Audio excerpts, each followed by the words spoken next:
Como te hemos contado en otros videos, podemos dividir los tipos de razonamiento en dos grandes grupos: razonamientos deductivos y razonamientos inductivos.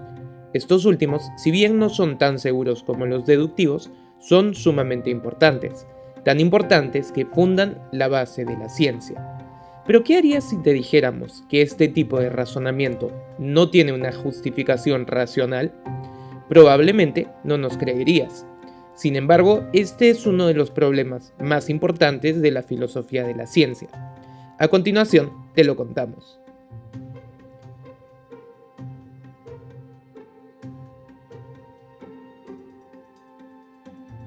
En 1687 fue publicado Philosophiae Naturalis Principia Mathematica, una de las obras maestras de la humanidad. En este libro, Isaac Newton describió sus 3 leyes del movimiento, que hoy todos conocemos bajo el nombre de las leyes de Newton. El poder descriptivo de sus leyes matemáticas fue tan importante que revolucionó el ámbito de la ciencia, la ingeniería y muchas otras disciplinas humanas, e incluso las seguimos usando hoy en día. La figura de Newton inspiró a muchos pensadores de su época, entre ellos uno de los filósofos más influyentes, David Hume. Sin embargo, a diferencia de Newton, considerado uno de los padres y pilares de la ciencia moderna, a Hume muchas veces se le percibió con ojos negativos. Por sus pares, no solo fue muchas veces repudiado por su escepticismo y ateísmo, sino que incluso su filosofía fue considerada por muchos un ataque a la naciente disciplina científica. Pero ¿cómo un pensador inspirado por Newton fue considerado opositor a la ciencia? Veamos. De acuerdo con la Stanford Encyclopedia of Philosophy, Newton era el héroe de Hume y este seguía su máxima hypothesis non fingo, que en lenguaje actual se podría traducir como yo no hipotetizo. Esto se refería a la idea de que las leyes científicas debían establecerse a partir de la observación y la experimentación y no con base en presupuestos provenientes del pasado.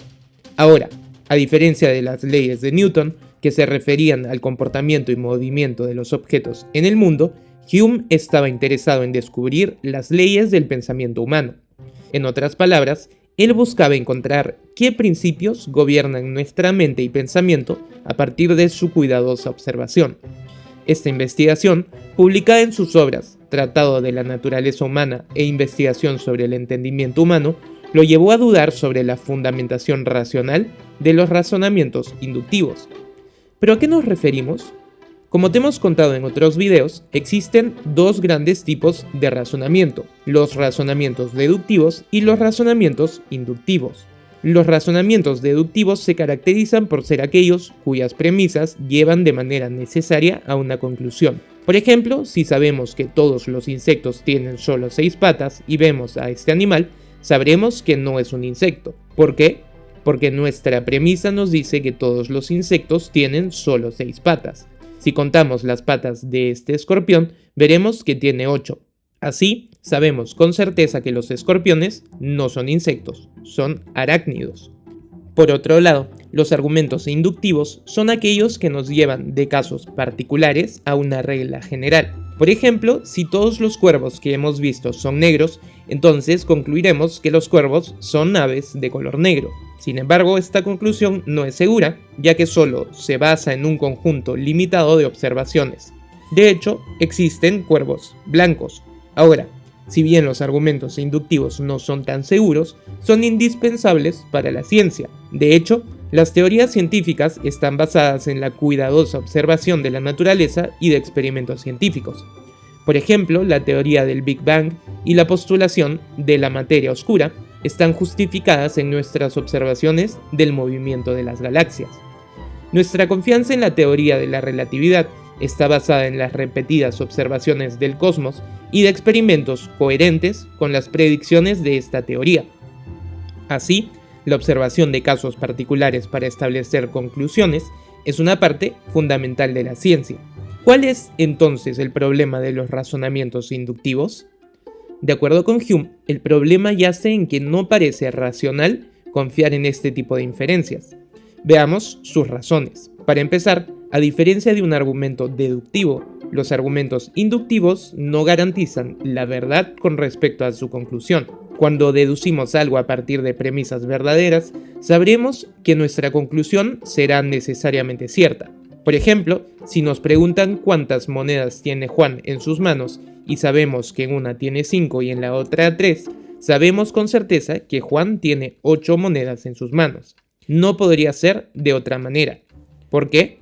Porque sabemos que la suma de 5 y 3 es necesariamente 8. En contraste, los razonamientos inductivos no nos llevan a conclusiones necesariamente verdaderas. Por ejemplo, si Juan usualmente trae 5 monedas en su bolsillo, esto no significa que mañana no pueda traer más o menos monedas. Podemos presuponer que mañana también tendrá 5 monedas, pero esto no es necesariamente verdadero. Lo mismo se aplica para los razonamientos científicos. Sabemos que la velocidad de la luz en el vacío es este enorme número. ¿Por qué?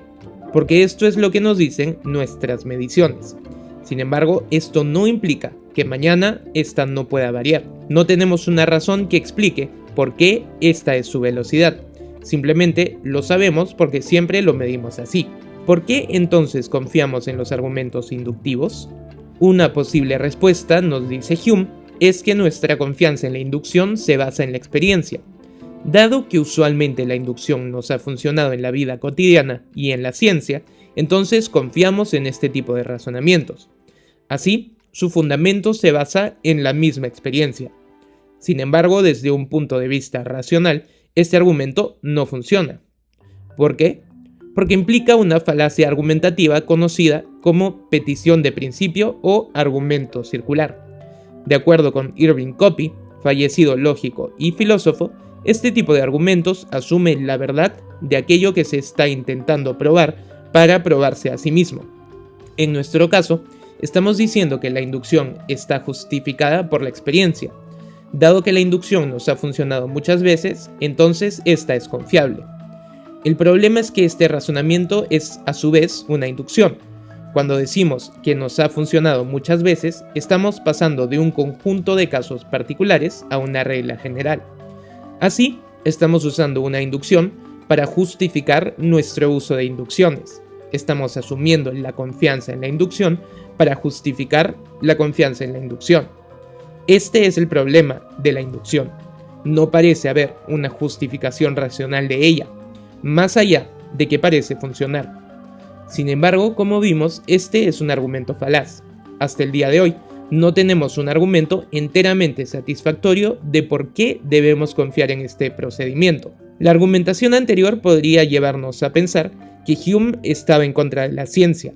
Sin embargo, él fue un gran defensor de ella. Si bien él estaba convencido de que no podíamos justificar racionalmente la inducción, para él este proceso estaba anclado en nuestra misma naturaleza. El pasar de premisas particulares a reglas generales es algo que hacemos por instinto y no porque lo encontramos racional. Visto así, la inducción podría entenderse como una suerte de tendencia natural que hemos heredado, así como la capacidad del lenguaje o el uso de herramientas. No es que justifiquemos racionalmente que debemos usar el lenguaje o las herramientas, es algo que simplemente sucedió con nuestra especie. Hoy en día existen otras soluciones a este problema, aunque no hay un consenso sobre cuál es mejor. Por ejemplo, Karl Popper postuló que la ciencia no hace realmente inducciones y que opera enteramente con razonamientos deductivos. De acuerdo con él, cuando los científicos se encuentran con un problema, estos tratan de explicarlo mediante una hipótesis. Luego contrastan esta hipótesis con la realidad.